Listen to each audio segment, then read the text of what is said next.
Mathematics का business study का paper आने वाला है, हिंदी हो चुका है। तो आज का वीडियो सिर्फ 12th क्लास स्टूडेंट्स के लिए होने वाला है, और अगर आप वीडियो को लास्ट तक देखते हैं तो आपका बीएसटी का पूरा पेपर वन शॉट वीडियो में रिवाइज हो जाएगा। हम लोग स्टार्ट करेंगे प्रबंध चैप्टर से स्टार्ट करके, प्रबंध की प्रकृति और महत्व, जो ये चैप्टर यहाँ से स्टार्ट करके और मेन टॉपिक को टच करते हुए हम लोग उपभोक्ता वाले चैप्टर तक पहुंचेंगे। तो वीडियो को लास्ट तक जरूर देखिएगा, इसी एक वीडियो से आपका पूरा सिलेबस कवर हो जाएगा। सबसे पहले समझते हैं कि प्रबंध होता क्या है, क्योंकि प्रश्न पूछा जाता है कि प्रबंध से क्या आशय है, प्रबंध किसे कहते हैं, या प्रबंध को परिभाषित करिए। तो इन सभी प्रश्नों के लिए फिर से प्रश्न सुन लीजिए। प्रबंध किसे कहते हैं, प्रबंध से क्या आशय है, या प्रबंध को परिभाषित करिए। इस तरह के जो प्रश्न आएंगे उन सबका एक ही उत्तर है, जिसको कि मैं आपको बता रही हूँ। कोई भी व्यावसायिक संस्था जो होती है वो अपने समस्त कार्यों का निष्पादन स्वयं नहीं कर सकती है, इसलिए जो कार्य वो स्वयं नहीं कर सकती उसके कराने के लिए उसको एक पर्यवेक्षक की आवश्यकता होती है।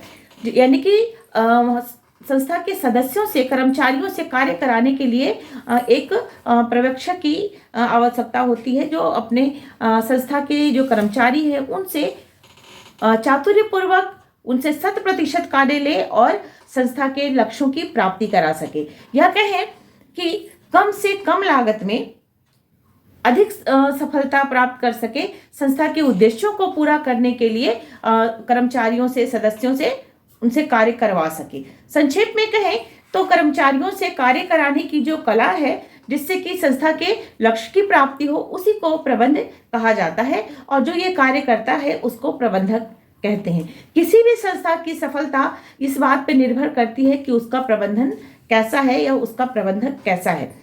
कोई भी कार्य आप कर रहे हैं, उसमें अगर एक अच्छा प्रबंधन मिल जाता है तो सफलता 100% होती है। Anything plus management equal to success 100%, anything minus management equal to result 0।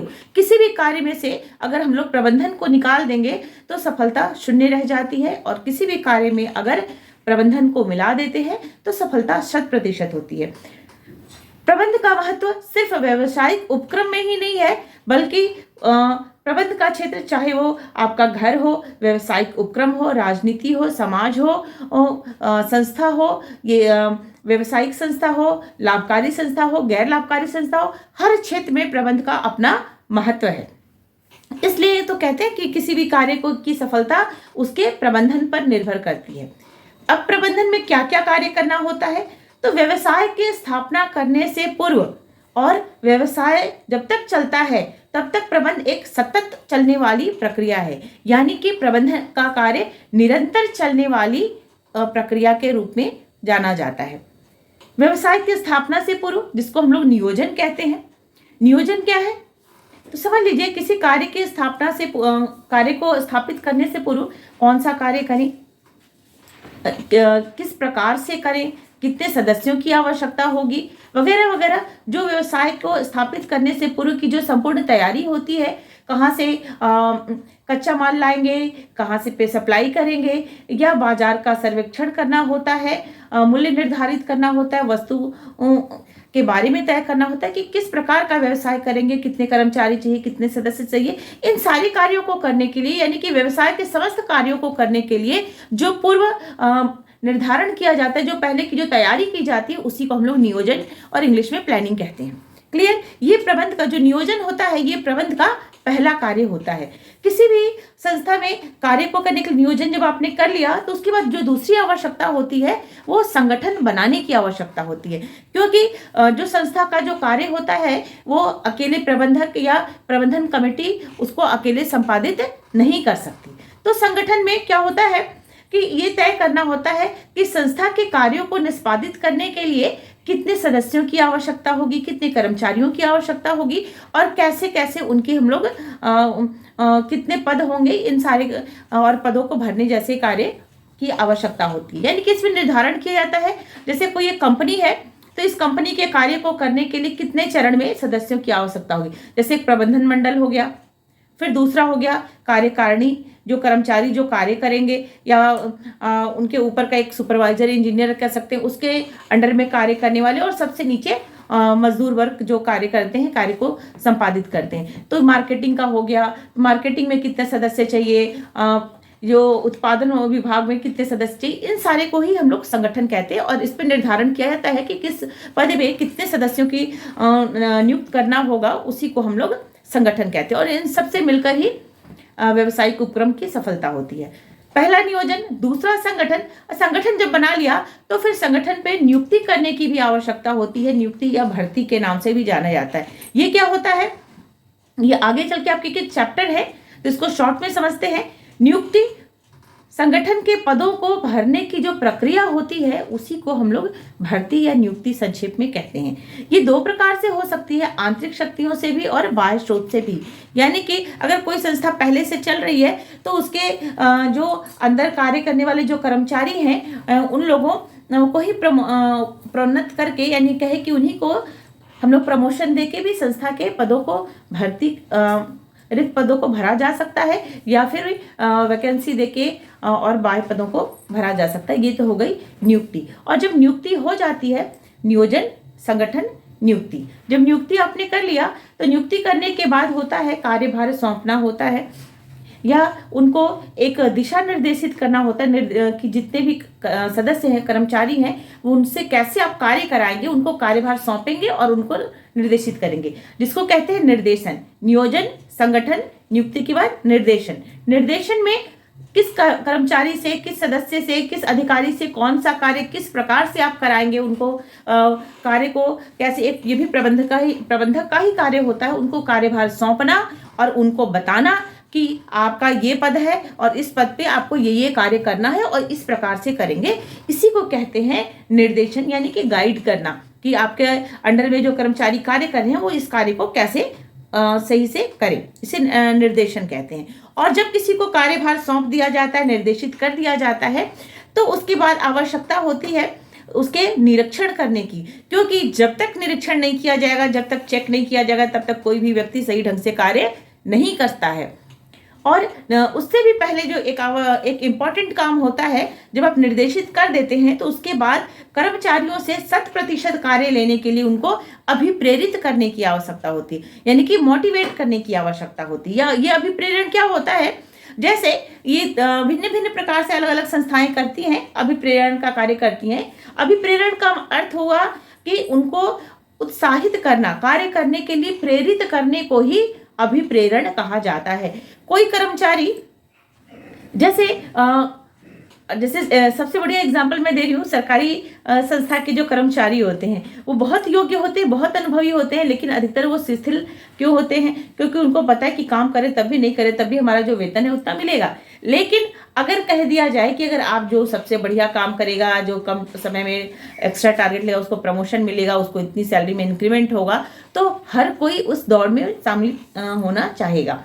इसी तरह से जो प्राइवेट कंपनियां होती हैं, तरह तरह के, जैसे बीच बीच में अपने एम्प्लॉय को इंक्रीमेंट देती हैं, बोनस देती हैं, और साथ के साथ उनको टूर पैकेज दे देती हैं कि जो व्यक्ति अच्छा कार्य करेगा, जिसके कार्य का मूल्यांकन सबसे अच्छा होगा, उसको इस तरह, तो तरह तरह के प्रलोभन देकर, चाहे ये वित्तीय हो या गैर वित्तीय हो, यानी कि धन से सैलरी में इंक्रीमेंट हो, बोनस के रूप में हो, या उनको सम्मानित करके गैर वित्तीय, इस कई ढंगों से उनको अभिप्रेरित करती है। तो ये फिर हो गया अभिप्रेरण। और अभिप्रेरण करने के बाद फिर नियंत्रण आता है, ये जो कि प्रबंध का आखिरी कार्य होता है।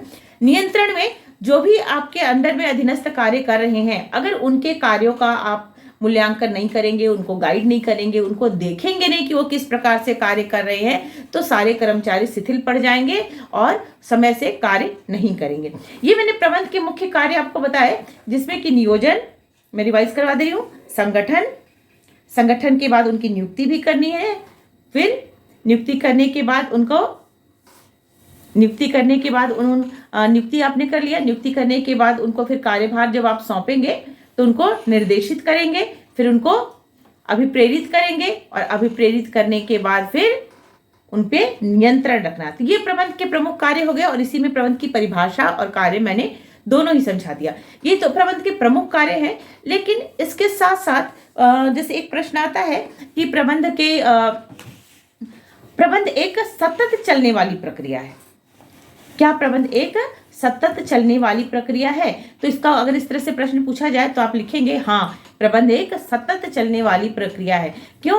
क्योंकि व्यवसाय के जीवन काल में एक प्रबंधन एक ऐसा कार्य है कि उसकी स्थापना से पूर्व से लेकर और व्यवसाय जब तक चलता है तब तक ये प्रबंध का कार्य चलता रहता है, यानी कि प्रबंध एक सतत चलने वाली प्रक्रिया है। प्रबंध एक और प्रश्न पूछा जाता है, क्या प्रबंध बहुआयामी प्रक्रिया है? तो हाँ, प्रबंध एक बहुआयामी प्रक्रिया है। बहुआयामी प्रक्रिया का क्या अर्थ हुआ? यानी कि प्रबंधन का जो कार्य है सिर्फ एक चरण में पूरा नहीं होता, बल्कि ये कई चरण में स्टेप बाय स्टेप प्रबंधन का कार्य पूरा होता है। कई चरणों में जाके प्रबंधन का कार्य संपादित होता है, इसीलिए इसको एक बहुआयामी प्रक्रिया कहते हैं। तो ये प्रबंध की प्रकृति और महत्व वाला जो चैप्टर है, इससे मैंने कुछ मेन टॉपिक आपको लिए। अब है कि प्रबंध के उद्देश्य क्या है। एक और प्रश्न पूछा जाता है, ये भी बड़ा इंपॉर्टेंट प्रश्न है कि प्रबंध के उद्देश्य क्या होते हैं। तो प्रबंध के उद्देश्य भी कई प्रकार के होते हैं, जैसे कि संगठन के लिए उद्देश्य, सामाजिक उद्देश्य और व्यक्तिगत उद्देश्य।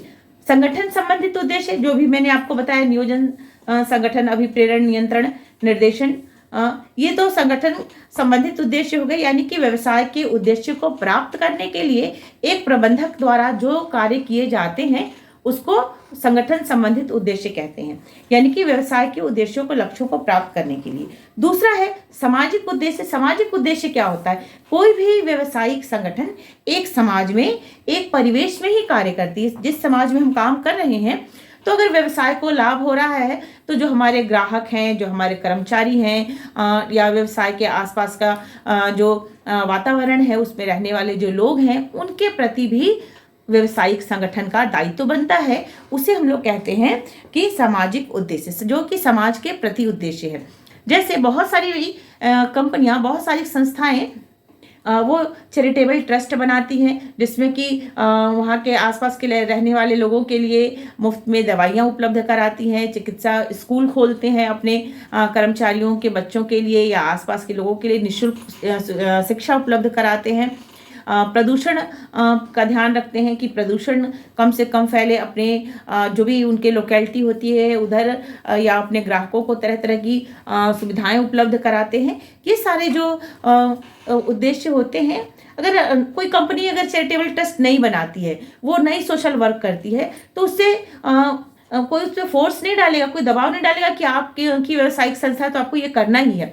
लेकिन उससे उसका व्यावसायिक संस्था की, अगर ऐसा करने से उसकी छवि भी बनती है, उसकी गुडविल अच्छी होती है, यानी कि कहे कि उसकी साख बाजार में अच्छी बनती है, उसका नाम होता है। और किसी भी व्यावसायिक संस्था के लिए एक अच्छी जो गुडविल होती है, उसकी जो साख होती है, उसका उसके व्यवसाय पे सीधा सीधा प्रभाव पड़ता है। एक तो ये भी हो गया, और प्लस जहाँ से जिन लोगों के, जिन कर्मचारियों की वजह से, जिन उपभोक्ताओं की वजह से हमें लाभ हो रहा है, उनके प्रति भी संस्था का दायित्व बनता है।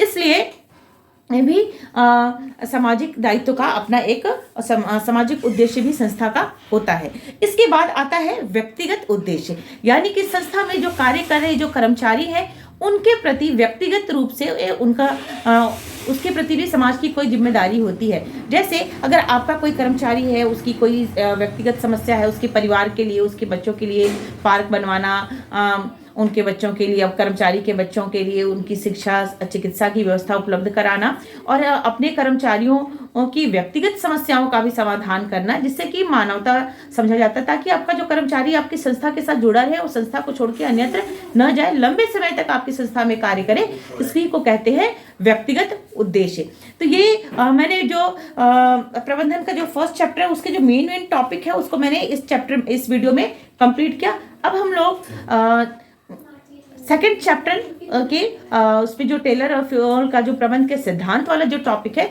इसमें इसको समझेंगे कि टेलर के सिद्धांत क्या है और फ्यूल के प्रबंध के जो प्रमुख सिद्धांत है, क्योंकि ये दोनों बहुत इंपॉर्टेंट है और ये हर बार एग्जाम में पूछा जाता है। सेकेंड चैप्टर प्रबंध के सिद्धांत में, यूँ तो इस पूरे चैप्टर में हम लोग हेनरी फ्यूल और टेलर के द्वारा प्रतिपादित प्रबंध के सिद्धांत पढ़ेंगे। पर सबसे पहले समझते हैं कि ये प्रबंध के सिद्धांत क्या है, इनकी क्या आवश्यकता पड़ी। तो किसी भी कार्य को करने के लिए, उसको सुचारू रूप से संचालित करने के लिए कुछ नियम बनाए गए हैं, जो कि व्यवहारिक ज्ञान पे आधारित हैं। प्रबंध के जो सिद्धांत है ये व्यवहारिक ज्ञान पे आधारित है। इन्हीं को प्रबंध के सिद्धांत के नाम से जाना जाता है। जैसा कि मेरे चैनल पे टेलर और फ्यूल से संबंधित पुराने वीडियो भी अपलोड है, उनको भी आप सर्च करके देख सकते हैं। दोनों ही एक कारखाने में लंबे समय तक कार्य करने के बाद अपने अनुभव को इन्होंने अपनी पुस्तकों में दिया है, जिसे ही प्रबंध के सिद्धांत के नाम से जाना जाता है। प्रबंध के सिद्धांत यूं तो बहुत सारे विद्वानों ने दिया है, अपने व्यक्तिगत अनुभव के आधार पर बनाया है, लेकिन इसमें टेलर का प्रबंध के वैज्ञानिक सिद्धांत और फ्यूल का जो परंपरावादी सिद्धांत है, ये दोनों ही सबसे ज्यादा प्रमुख है। और इस चैप्टर में आप लोग को टेलर और फ्यूल इन दोनों के सिद्धांत पढ़ने, इनके सिद्धांतों की तुलना पढ़ना है। लेकिन सबसे पहले इसमें दो मेन टॉपिक आता है। एक आता है अधिकारों का केंद्रीकरण और दूसरा आता है अधिकारों का विकेंद्रीकरण। समझते हैं, शॉर्ट क्वेश्चन में भी पूछा जाता है कि केंद्रीकरण से आप क्या समझते हैं, अधिकारों के विकेंद्रीकरण से क्या समझते हैं, या फिर इस तरह से भी पूछा जा सकता है कि केंद्रीकरण और विकेंद्रीकरण से आप क्या समझते हैं, दोनों में तुलनात्मक अध्ययन करिए। इस टाइप से भी प्रश्न पूछे जाते हैं। तो हम लोग समझते हैं सबसे पहले केंद्रीकरण क्या होता है। अधिकारों का केंद्रीकरण का अर्थ होता है कि कारखाने में या किसी संस्था में संस्था से संबंधित संपूर्ण निर्णय लेने का अधिकार सिर्फ किसी एक व्यक्ति के पास है, या कहें कि टॉप लेवल मैनेजमेंट के पास है। जो शीर्षस्थ प्रबंधन होता है सिर्फ उसके पास ही होता है। सामान्यतः अधिकांश संस्थाओं में ऐसा ही होता है। लेकिन यहाँ पे केंद्रीकरण में जो समझने वाली बात है कि यहाँ पे जो कर्मचारी होते हैं, जो अन्य अधिकारी होते हैं, उनके पास अंतिम निर्णय लेने का अधिकार नहीं होता। या फिर केंद्रीकरण में ये भी कह सकते हैं कि जो कर्मचारियों की भावनाओं को इसमें उतना सम्मान नहीं दिया जाता। सारे निर्णय शीर्षस्थ प्रबंधन ही करता है। केंद्रीकरण में इसमें क्या होता है कि इसका एक फायदा यह है कि चूंकि एक ही जगह से निर्णय लिया जाता है तो निर्णय में लेने में शीघ्रता होती है। इसमें समय कम लगता है, शीघ्रतापूर्वक निर्णय लिया जा सकता है। और इसमें कहे तो तानाशाही वाली बात होती है कि सारा निर्णय सिर्फ एक ही व्यक्ति लेता है। लेकिन वैज्ञानिक प्रबंधन में बात करें तो वैज्ञानिक प्रबंधन में जो टेलर ने दिया है उसमें विकेंद्रीकरण पे, अधिकारों के विकेंद्रीकरण पर ज्यादा जोर दिया है। अधिकारों के विकेंद्रीकरण का आशय ये होता है कि यहाँ पर निर्णय, कोई भी महत्वपूर्ण निर्णय लेने में जो कर्मचारी होते, जो अधिकारी होते, उनकी भावनाओं का भी सम्मान किया जाता है। या कहें कि यहाँ पे अधिकार एक व्यक्ति से दूसरे व्यक्ति को हस्तांतरित किया जाता है। जैसे कुछ अधिकार जो टॉप लेवल मैनेजमेंट है वो मिडिल लेवल मैनेजमेंट को, यानी कि जो मध्यम वर्गीय जो कर्मचारी हैं उनको अपने कुछ अधिकार देता है कि इस कार्य से संबंधित निर्णय आप ले सकते हो। तो यहाँ पे अधिकारों का विकेंद्रीकरण होता है। उसके नीचे वाला, जैसे मान लीजिए कि कोई कंपनी है, वहाँ पे प्रबंधक जो है वो इंजीनियर को अधिकार देता है कि अपने आप को कितने कर्मचारी, कितने वर्कर लेने, कितने सुपरवाइजर लेना है, उनका चयन करने का अधिकार आपका है। और फिर इंजीनियर अपने नीचे के अधिकारी को, फोरमैन को, सुपरवाइजर को ये अधिकार देता है कि कितने लेबर से काम कराना है, उनको चयन करना, उनसे कार्य कराने का अधिकार आपका है, उनसे संबंधित निर्णय आप ले सकते हैं। तो यहाँ पे हम कहेंगे कि अधिकारों का क्या हो रहा है, विकेंद्रीकरण हो रहा है, यानी कि एक अधिकार को दूसरे को हस्तांतरित किया जा रहा है। यहाँ पर विकेंद्रीकरण में जो अंतिम निर्णय लेने का जो अधिकार होता है वो तो टॉप लेवल मैनेजमेंट के पास ही रहता है। लेकिन कोई भी महत्वपूर्ण निर्णय जब लिया जाता है संस्था के लिए तो उसमें जो बाकी योग्य अनुभवी कर्मचारी अधिकारी हैं उनके निर्णयों का भी सम्मान किया जाता है, उनके विचारों का भी सम्मान किया जाता है।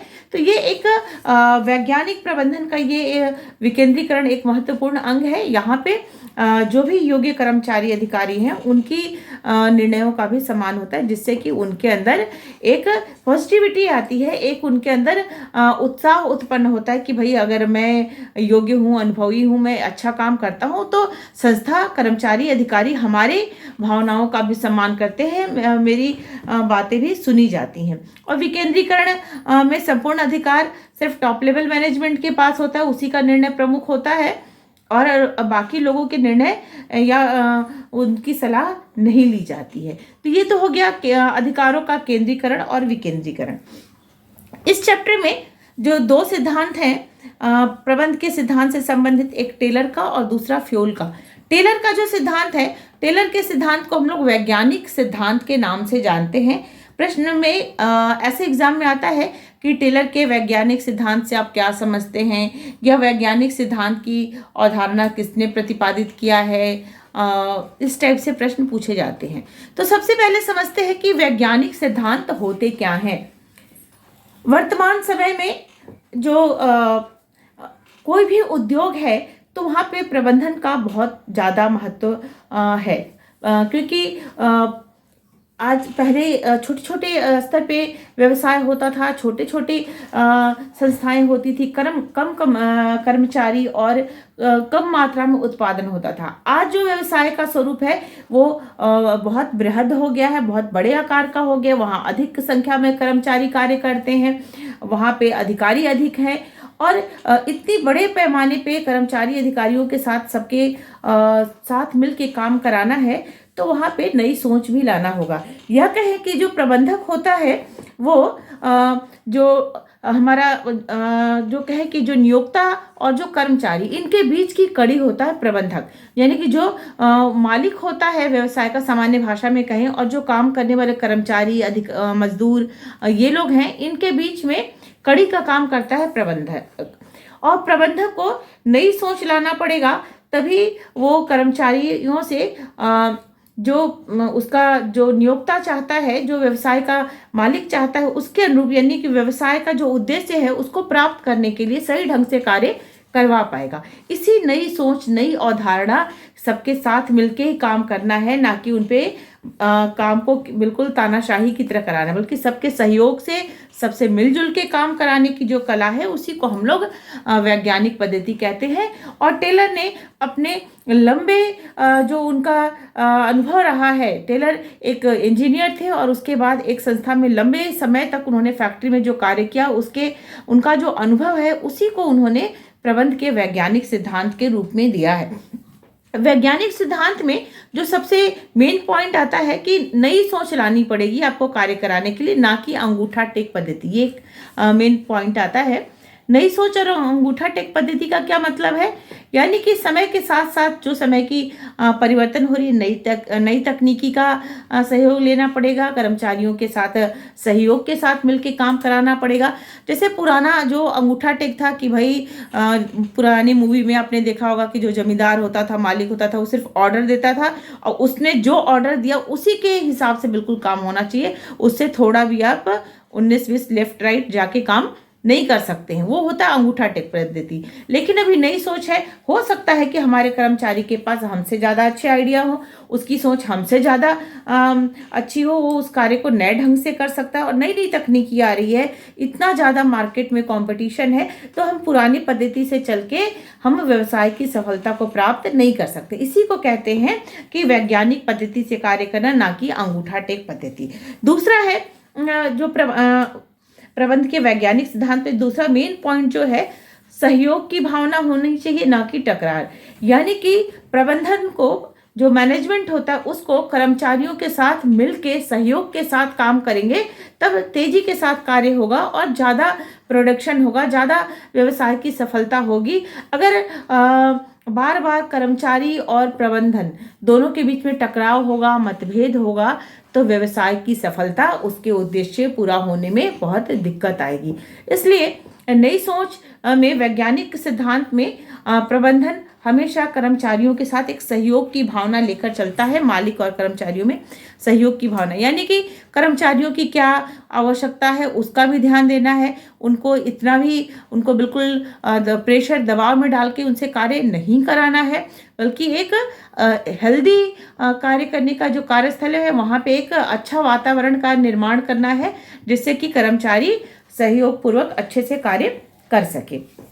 इसमें जो तीसरा है कि कर्मचारियों से मतलब जो कर्मचारी है उनके साथ वैज्ञानिक सोच के साथ काम करना है, न कि व्यक्तिवाद। कोई मान लीजिए कि जो प्रबंधक है उसका कोई अपना व्यक्ति, उसका कोई रिश्तेदार, कोई परिवार का या किसी के साथ उसका व्यक्तिगत लगाव है, तो उसके साथ पक्षपात न करके बल्कि जितने भी कार्यस्थल पे जो कार्य करने वाले सदस्य हैं, कर्मचारी हैं, सबके साथ मिलके काम करेंगे, किसी के साथ पक्षपात नहीं करेंगे, तो कर्मचारियों के बीच में, जो कार्य करने वाले श्रमिक हैं उनके बीच में एक अच्छा माहौल रहेगा, एक हेल्दी माहौल बना रहेगा। प्रत्येक व्यक्ति को उसके जो नेक्स्ट पॉइंट है कि जो जितने भी लोग वहाँ काम कर रहे हैं उनको उनकी अधिकतम क्षमता का प्रयोग करना ही एक वैज्ञानिक प्रबंधन का एक सिद्धांत कहा जाता है कि नई सोच के साथ काम कर रहे हैं और हर एक कर्मचारी का 100% वो जितना कार्य कर सकता है उसकी क्षमता से भी कहे कि उससे भी बढ़ के उससे कार्य लेना एक वैज्ञानिक सिद्धांत में कराता है। और ये कैसे करेंगे? जब अपने कर्मचारियों, अपने अधीनस्थों को आप समय समय पे उनको अभिप्रेरित करेंगे, यानी कि मोटिवेट करेंगे, उनको पुरस्कृत करेंगे, जरूरत पड़े तो उनको प्रशिक्षित भी करना पड़ेगा, क्योंकि हम लोग वैज्ञानिक प्रबंध की बात कर रहे हैं तो डे बाय डे नई नई टेक्नोलॉजी आ रही है, नई नई चीज़ें आ रही हैं, तो उनको समय समय पे उनको आपको प्रशिक्षित करना पड़ेगा, नई तकनीकी का ज्ञान देना पड़ेगा और वो अगर अच्छा कार्य करते हैं तो उसके लिए उनको प्रोत्साहित करना पड़ेगा। और इस तरह से अगर हम लोग कार्य करते हैं तो संस्था की सफलता अच्छी रहेगी, संस्था के लक्ष्यों की प्राप्ति होगी और कभी भी प्रबंधन और जो कर्मचारी हैं इनके बीच में, जो श्रमिक वर्ग है और जो अधिशासित वर्ग है, इनके बीच में कभी भी टकराव नहीं होगा। ये है टेलर का वैज्ञानिक सिद्धांत के ये मेन पॉइंट है। इसी में एक और पॉइंट आता है, वो बड़ा ही इम्पोर्टेंट क्वेश्चन होता है सोपान श्रृंखला। इसका इस वीडियो को देखने के लिए कि सोपान श्रृंखला से क्या समझते हैं, आप मेरा चैनल पे सर्च करके ये पुराना मेरा पहले का अपलोड किया हुआ वीडियो है, उसको आप देख सकते हैं। सोपान श्रृंखला भी इसमें भी स्टेप बाय स्टेप कैसे अधिकारों का अंतरण होता है, एक व्यक्ति से दूसरे व्यक्ति के पास कैसे अधिकार सौंपे जाते हैं, इसके बारे में सोपान श्रृंखला में बताया गया है, जो कि मेरे चैनल पे पहले से अपलोड है। वो भी इसी चैप्टर का पार्ट है, उसको आप देख सकते हैं। टेलर के बाद जो फ्यूल के सिद्धांत हैं उसको भी आप मेरे चैनल पे सर्च करके देख सकते हैं और ये दोनों टॉपिक आप देख लेते हैं, टेलर का, फ्यूल का सिद्धांत, तो ये हमारा सेकंड चैप्टर कंप्लीट हो जाता है। इस वीडियो में फर्स्ट सेकंड दोनों चैप्टर मैंने कवर किया है और नेक्स्ट चैप्टर के लिए इसी का सेकंड पार्ट हम लोग देखेंगे। तो नेक्स्ट चैप्टर, आगे के चैप्टर उस वीडियो में कवर करने की maximum topic, main topic cover करने की कोशिश कर रही हूँ। तो आप लोग वीडियो को देखिए, अपने फ्रेंड्स लोग को भी शेयर करिए, जिससे कि जिन बच्चों की तैयारी अच्छे से नहीं है या रिवीजन कम टाइम में कैसे करें, उसके लिए सबके लिए बेनिफिशियल हो सके।